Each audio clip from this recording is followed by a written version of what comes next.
Non, non, chacun est libre. Chacun est libre. Tout comme vous aussi, vous êtes libre. Non, non, moi je parle de faits. Vous m'avez dit qu'on a un président de la République.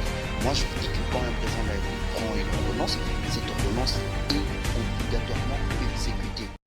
Bienvenue à cette émission de Congo 26 qui reçoit pour vous Maître Michel Okongo Lomena, parti Unité de Valeurs à Massina. Nous avons reçu ces présidents du parti pour nous en parler un peu plus de l'actualité et de beaucoup des histoires que lui connaît de la République démocratique du Congo, des idées, des projets, des bons projets qu'il a pour ce pays. Suivez. Obligatoirement exécuté. Bonjour Maître Michel Okongo. Bonjour Madame la journaliste. Nous sommes heureuses d'être reçus dans votre parti à Massina. Vous êtes le bienvenu. Ah, vraiment. Comment vous allez en termes de votre santé? Ben, on a les deux pieds sur terre, c'est ce qui compte, ça va. Nous allons commencer avec l'actualité de ce pays. Nous avons appris la gratuité de l'enseignement, nous l'avons vu. Et il y a beaucoup de controverses dans ce qui se passe dans la gratuité de l'enseignement. À votre avis, comment avez-vous appréhendé cette histoire de la gratuité de l'enseignement? Eh ben, c'est d'abord merci d'être venu. Et puis merci, c'est vous qui me recevez aussi, ne l'oubliez pas. Moi, je pense que l'histoire de la gratuité, en fait, c'est une bonne nouvelle. Tout ce que nous souhaitons, c'est que les actes puissent se suivre. Parce qu'il y a eu une déclaration et j'aurais appris qu'après avoir fait la vérification des listings, il y a des mesures d'accompagnement qui ont été décidées. Donc les responsables au niveau des écoles peuvent passer à la caisse afin de pouvoir prendre le nécessaire pour pouvoir financer tout ce qu'il y a comme dépenses au sein de certaines écoles. Ce qui est une bonne chose. Bref, c'est une bonne nouvelle pour vous. Ah, vous appuyez cette gratuité de l'enseignement, quelque chose de bon et d'important pour la République. C'est constitutionnel, n'oubliez pas. Vraiment. Passons à autre chose. Quel avenir donnez-vous au FCC au cash, ce mariage? Non mais madame, vous savez, les Congo, ce n'est pas les FCC, les cash. C'est triste de constater que même après les élections, vous avez deux mouvements politiques, les FCC et les cash, qui tentent de prendre le peuple congolais en otage. Je pense que l'avenir du peuple congolais, l'avenir du pays ne peut pas se conjuguer en termes de FCC cash, non. Ce sont des mouvements politiques qui sont liés par des accords dont aucun Congolais ne connaît la teneur. Ben, ma foi, que voulez-vous que je puisse dire? Ce sont des mouvements qui existent et de la façon dont nous connaissons, je n'ai rien à ajouter là-dessus. Vous pensez qu'ils ont un avenir en étant ensemble comme ça? Dans ce que vous voyez, dans la connaissance que vous avez de la politique, vous regardez voir ce mélange du FCC4, vous donnez l'avenir à cette union? Non, nous sommes en politique parce que vous parlez des mouvements politiques, plutôt des plateformes. Ne l'oubliez pas, madame, qu'au sein des institutions, des structures, il y a des personnes qui sont là pour animer l'une ou l'autre. Mais encore une fois, ce qui compte, c'est de voir quels sont les composants, quels sont les personnages qui composent le FCC, quels sont également les personnages qui composent les caches. Donc, il faut évaluer ce que les personnes-là représentent réellement pour les pays, leur passé, leur engagement politique, leur vision politique. C'est à ça qu'on pourra définir l'action. Voilà. Vous avez appris la loi de finances 2020 à l'Assemblée nationale.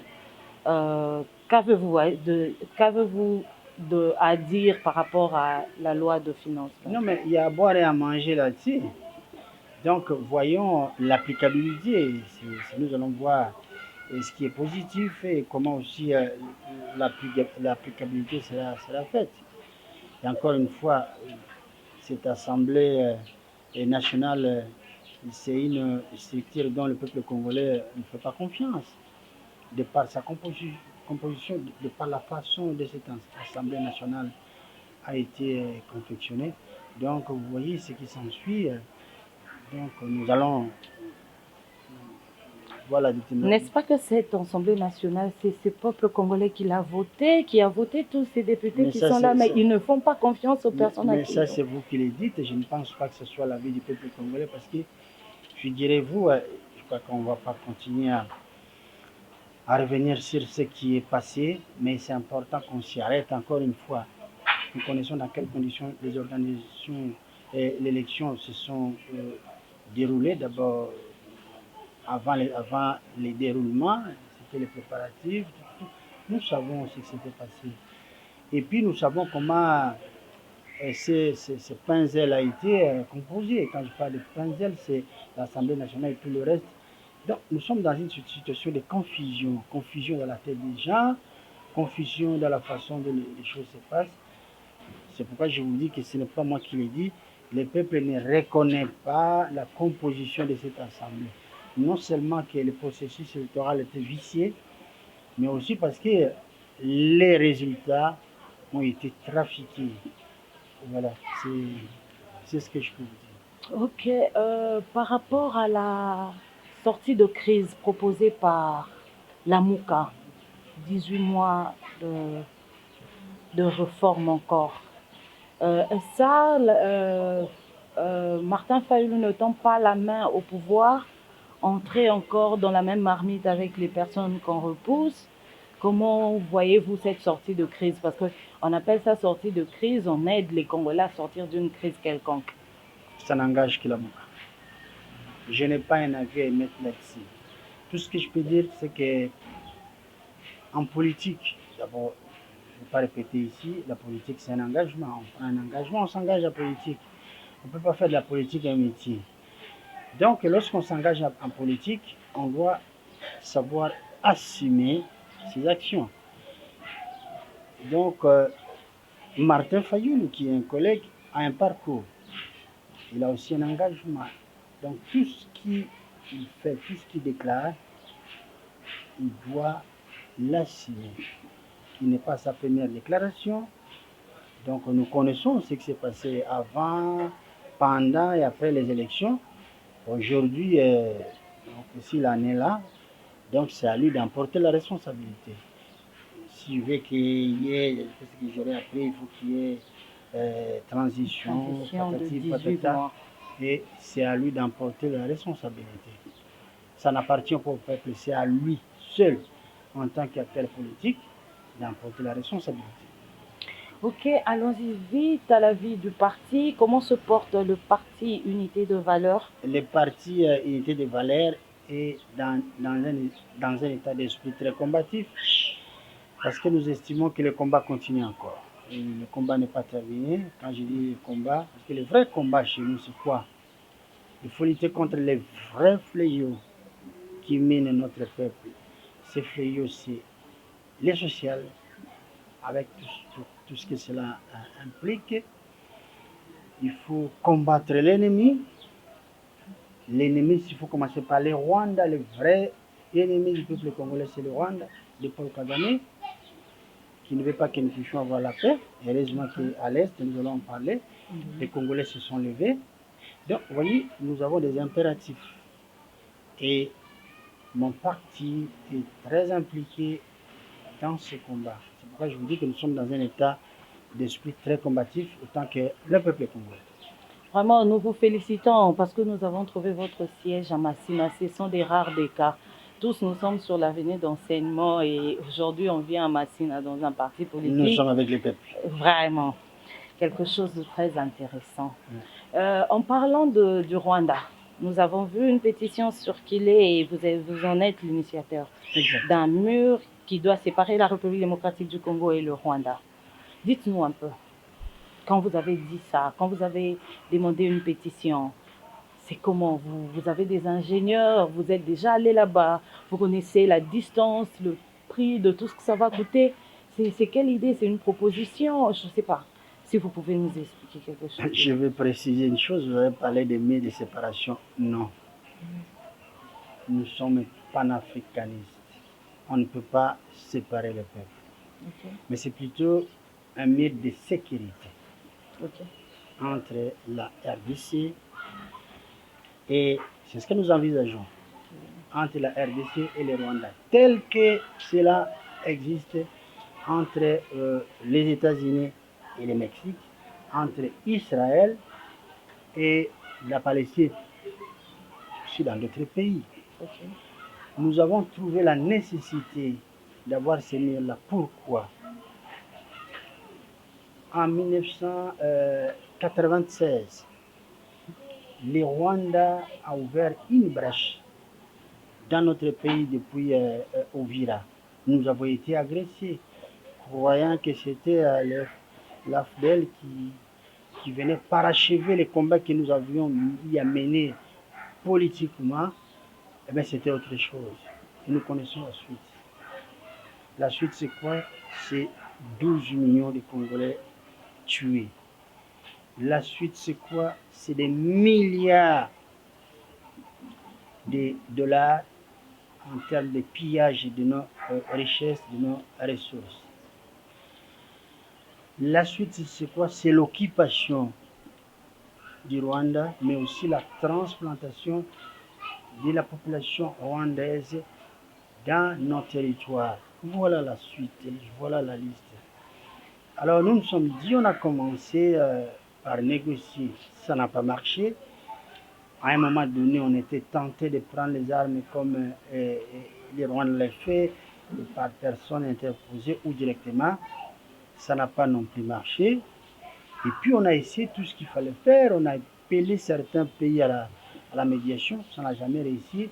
Nous nous sommes dit, ben, on a tout essayé, mais cette fois-ci, essayons par ériger un mur de sécurité. Je dis bien c'est un mur de sécurité. Ok. Il faut sécuriser notre pays. Il faut sécuriser la partie est de notre pays. Il faut sécuriser les Congolais. C'est ça. Alors nous nous sommes dit, on ne peut pas improviser comme ça, bien que nous sommes un parti politique. On ne peut pas aller voir les chefs de l'État et puis lui dire, écoutez, président, il nous faut un mur de sécurité. Il faut, d'abord, on a écouté le peuple congolais. Nous sommes allés vers le peuple, on a posé la question, le peuple dit, à la limite, il nous faut un mur. Alors nous nous sommes organisés pour collecter à travers les signatures. C'est ce que nous faisons. Deuxième chose, parce qu'il y en a deux, nous avons deux pétitions. Ok. La première, c'est celle dont nous venons de parler. La deuxième concerne les retours. Nous demandons, le peuple demande les retours des ex-phases, Ok. mais aussi certains experts en matière de sécurité, en matière de... nous avons la sécurité et puis ce qu'il y a travaillé dans la gendarmerie à l'époque. Pourquoi le peuple le demande? Nous savons tous que lorsque l'AFDEL est arrivée ici, elle s'est attaquée dans un premier temps aux forces, les éléments de forces armées zaïroises à l'époque, qui étaient des gens durs, des gens formés, parce que ne l'oublions pas, notre pays a eu à envoyer en formation nos enfants, nos éléments des forces armées à l'époque, dans les meilleures académies militaires au monde, un peu partout. Nous sommes, je vous l'ai dit, journalistes, l'unique pays au monde à avoir envoyé ces éléments En formation dans d'autres pays dans le monde. Non, non, non, dans les meilleures académies au monde, dans les meilleures académies. On les a envoyés un peu partout, France, États-Unis, Chine, partout. Donc, ces éléments-là étaient la cible de l'AFDEL. Et c'était fait à dessein pour affaiblir le Congo. C'est-à-dire, quelques-uns ont pu s'échapper. Ils se retrouvent présentement à l'étranger. Nous avons demandé, et cette demande de notre peuple fait suite à l'appel du chef de l'État qui avait demandé à ce que tous les Congolais puissent rentrer afin que nous puissions nous mettre à reconstruire le pays. Alors, les militaires, les ex-phases, tout ce que j'ai cité là ne peut pas rentrer comme ça. C'est pourquoi le peuple souhaite qu'il y ait une mesure d'encadrement. Et c'est là où nous en sommes. Donc nous avons des pétitions. Nous avons commencé le 13 septembre Et je pense que d'ici la fin de l'année, nous allons récolter, enfin, nous allons faire parler tout le monde. Parler, ça veut signer. Par leur signature. Par les signatures. Donc, Le seuil de votre limite, c'est lequel? il n'y a pas d'essai, ce sont les Congolais qui s'expriment. On peut avoir 1 million de signatures, 2 millions, 3 millions. Et j'ai profité de l'occasion pour dire que présentement, nous avons initié la pétition en ligne. Donc, les Congolais l'extérieur peuvent signer, même s'il est portable. Ceux qui sont à l'intérieur de notre pays, dans les 25 autres provinces, peuvent également signer juste sur son portable facile. Donc, c'est une façon, c'est en quelque sorte un référendum où le peuple s'exprime. Et je vous dis que à 99%, de 99%, le peuple est partant pour les moyens de sécurité, mais également pour le retour des autres phases. Je souhaiterais que vous disiez tout ce que vous nous avez dit, en résumé en lingala, pour que les Congolais ne soient pas comprendre. Parce que beaucoup disent, est-ce que c'est ça là-bas? Est-ce que c'est possible de mur? Est-ce que... Pour maintenant expliquer aux Congolais, un terme à lingala, peut pas comprendre, tout ça là, pour un intérêt. Ce qu'on a dans la lingala, le peuple congolais, où il y a signé la pétition, où accompagné la biche, a aidé déjà. Mais j'ai rappelé que pétition des alinini, tolingite, ezalité, tozo tonga mire ya bokabana. Eza lokola totonga ka mire na banda kuna biso. Soko voisin na yo zana voisin à côté la kwa sala ka bêtise et pas na yo. Oko sala te mire ya bokabwani. Ozo sala mire ya protection ou mi batila. Mais atikali kaka voisin na. C'est-à-dire soko alinga pas na yo, akota par la grande porte. Mais biso la Rwanda, ce n'est pas à nous, notre problème, le peuple a lobby, mire peut à mokiti. Ba mususu lo ba bi mire ke ndeti na lola. Ba e matati likolo na mapata. Ba quand des lobby ça bango. Mais le problème c'est quoi? Ba Rwandais ba bomi bisu ya trop. Ba Rwandais ba yibi bisu ya trop. Ba Rwandais ba okipe mboka na bisu na nembe kuna ba kamati mboka.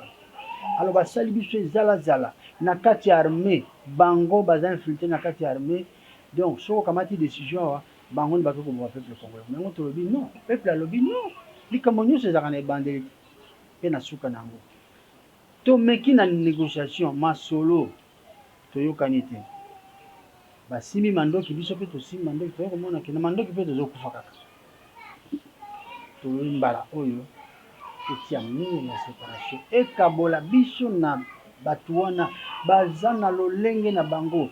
Baza pouvoir na koboma na ba machette côté ba côté biso machette ba côté si poison ba côté motema mabetolobi non batu wana ba ta kovana na bango te.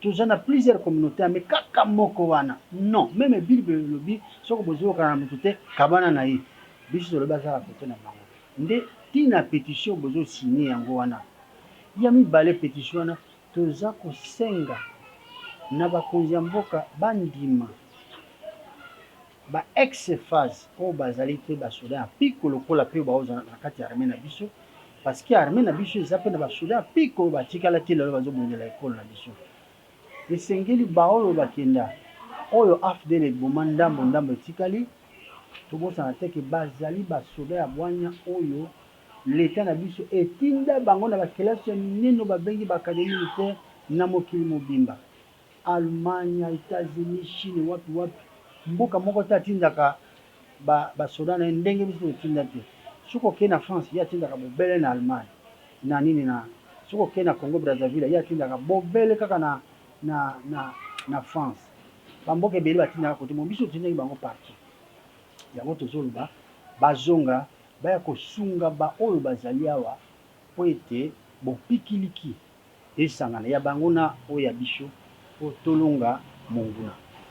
Merci. Je pense que le peuple congolais, na français comme na lingala mutu na mutu, ayoki à comprendre to signer pétition oyo, to signer pétition oyo. Ezo tambola na ba téléphone na biso, baninga bazolo bila biso, eza po na intérêt na biso ndenge bouti ko ka maître Michel, to signer pétition oyo, eza bolamu na biso moko ba congolais. Nous allons peut-être avancer en ce terme, la pluie au Congo, la pluie au Congo. Nous avons appris beaucoup de situations malheureuses après la pluie d'avant-hier. Les gens sont morts, les pertes en vies humaines, les maisons ont été écroulées. Que dire de tout ça? C'est triste d'abord, mais je compatis avec tous ceux qui ont souffert, mais aussi je présente mes condoléances aux familles des disparus. Mais tout cela démontre ou justifie l'état de cynisme dans lequel notre pays se trouve. Même si certains ne veulent pas l'admettre. Mais figurez-vous, la pluie, c'est une bénédiction. Mais chez nous, la pluie a cessé d'être une bénédiction. Ça devient un malheur. Ça devient une source de malheur. Allez au Sahel, allez partout ailleurs. Lorsqu'il pleut, lorsqu'il va pleuvoir, c'est la joie. Chez nous, c'est le contraire. Lorsque le ciel est chargé tel que maintenant, bientôt, et c'est la crainte, c'est la frustration, c'est la peur. Non. Le pays a été conduit dans un état de sinistre avancé. Voilà la raison. Que dire? Un pont qui s'écroule parce qu'il y a eu une pluie. Un autre pont, les routes qui sont détruites par la pluie, par l'érosion. C'est l'état de sinistre. Voilà. Nous n'avons pas de tempêtes comme aux États-Unis. C'est une pluie normale. Nous n'avons pas de vent à 200 km. Et c'est une bénédiction pour nous. Mais c'est une simple pluie, tout simplement. Mais à l'époque, ce n'était pas comme ça n'a jamais été comme ça. Pourquoi aujourd'hui on en est arrivé là? Si à l'époque ce n'était pas comme ça, nous sommes dans le même pays, nous avons... C'est que c'est notre façon de construire, la construction anarchique. Non, c'est un mauvais malheur qu'on jette sur le pays. Je ne vous suis pas. Ne nous mettons pas à énumérer les causes. Parce que si on dit les constructions anarchiques, mais qui donne l'ordre? Quel est le rôle de l'État? C'est de protéger sa population. Mais si vous donnez l'autorisation à un citoyen, si congolais ou étranger, de construire dans une zone dangereuse, qui en porterait la responsabilité? Est-ce que c'est les citoyens ou bien l'État? Voilà le vrai problème. Donc je ne sais pas à qui donner la faute, mais j'ai dit, en bref, c'est l'absence de l'autorité de l'État. L'irresponsabilité au sommet de l'État. L'irresponsabilité des animateurs des institutions. Voilà. Des morts en répétition après la pluie. Allons-y à Béni. À Béni, des atrocités, des morts. Et la population demande que la MONUSCO prenne la porte. Que dites-vous, votre avis sur ça? Nous sommes en train de vivre une tragédie dans cette partie de la République et ça ne date pas d'hier. C'est pourquoi je pleure avec nos frères de Béni, je pleure avec nos frères de Butembo, je pleure avec nos frères de l'Est qui subissent l'assaut de l'ennemi jour et nuit dans l'indifférence totale de nos dirigeants politiques, avec la complicité avérée aujourd'hui de la MONUSCO et de certains cadres de l'armée. Donc, j'ai dit, la charité bien ordonnée commence par soi-même. Ou plutôt, les intérêts les mieux gardés sont gardés par soi-même. Et les vaillants peuples congolais l'ont compris. Nos frères et sœurs de Béni viennent nous en faire une démonstration. C'est comme ça qu'il faut défendre la République. S'ils n'ont pas porté ce coup-là, on n'allait pas savoir qu'il y avait des zones d'ombre. Nous sommes en train de recueillir les informations, mais je ne peux pas réagir sur base de rumeurs. S'il s'avère vrai que la MONUSCO hébergeait dans ces installations les rebelles, les éléments d'ADF Nalou, cela est grave et c'est une violation dans cette histoire contre les intérêts de notre population et de la République, c'est aussi extrêmement grave. Nous allons condamner cela avec sévérité et nous serons avec les peuples, nous serons derrière les peuples pour demander à ce que justice soit faite. Et le seul moyen de pouvoir accéder à la justice, c'est de demander à ce que les choses reviennent à la normale. Je ne sais pas quelles seront les discussions demain parce que vous savez, notre peuple aujourd'hui a des blessures graves, des blessures internes. On ne pouvait pas imaginer cela. C'est comme dans une fiction. Nous sommes de tout cœur avec la population de Beni et de l'Est dans l'ensemble et nous ne cesserons pas d'être derrière ce peuple. D'ailleurs, nous sommes en train de préparer une action où nous allons demander des explications à la MONUSCO, mais ça ira plus loin. Nous allons demander des explications également aux dirigeants politiques de notre pays. Parce que j'estime qu'ils ont un peu plus d'informations que nous. Il faut qu'ils nous disent exactement ce qui s'est passé dans cette histoire. MONUSCO a tiré sur la population civile. C'est extrêmement grave. Quelle que soit la gravité de la situation, la MONUSCO ne pouvait pas tirer sur la population. Ça, c'est inacceptable. Je ne sais pas si j'aurais à pardonner cela. Je ne pourrais pas. Voilà. Voilà, la MONUSCO a pour mission de protéger et de garder et non de tuer. Nous allons vous donner le mot de la fin. Vous allez nous dire quelque chose en général de tout ce que nous avons dit. Balayez, dites-nous un mot de la fin parce que nous sommes déjà à la fin. Le mot de la fin, c'est que les Congolais doivent se lever. Ce n'est pas que l'Est de notre pays qui a des problèmes. L'Ouest également. Tout le pays. Les massacres, on en a vu dans les Kasaï, mais aussi dans les Grands Bandundu. Ici, n'en parlons pas. Mais il n'y a pas que ça. Je dis, les Congolais est souverain. Le peuple congolais, c'est lui le souverain public. Il doit s'élever pour remettre les choses en ordre. Voilà pourquoi, s'agissant de la pétition, maintenant que nous avons une pétition en ligne, je demande au peuple congolais de signer la pétition.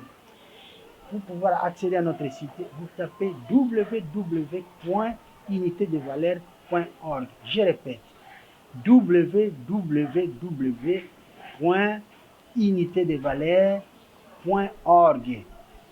Sur le portable, sur le téléphone portable, sur votre ordinateur portable, sur votre ordinateur avec unité centrale, cela est possible. Congolais, mettons-nous debout. Suivez les mots d'ordre que nous allons également vous donner. Parce qu'il s'agit maintenant de libérer le Congo. Quoi qu'il en soit, l'heure a sonné. Ne l'oubliez surtout pas que le peuple congolais est entré dans une année de grâce de Jésus-Christ. Je vous remercie. Merci beaucoup, Maître Michel. Et c'est par ici que nous mettons un point final à cette émission. Merci de nous avoir suivis. N'oubliez pas le site pour signer la pétition et restez toujours branchés sur Magic Télévision. N'oubliez pas de suivre notre émission sur Congo 26 Correct sur YouTube. Abonnez-vous massivement et suivez-nous davantage. Prochainement, nous recevrons une autre personne pour le bien de la République démocratique du Congo. Merci, Maître. C'est moi qui vous remercie. Non, chacun est libre. Chacun est libre. Tout comme vous aussi, vous êtes libre. Non, moi je parle des faits. Vous m'avez dit qu'on a un président de la République. Moi je vous dis que quand un président de la République prend une ordonnance, cette ordonnance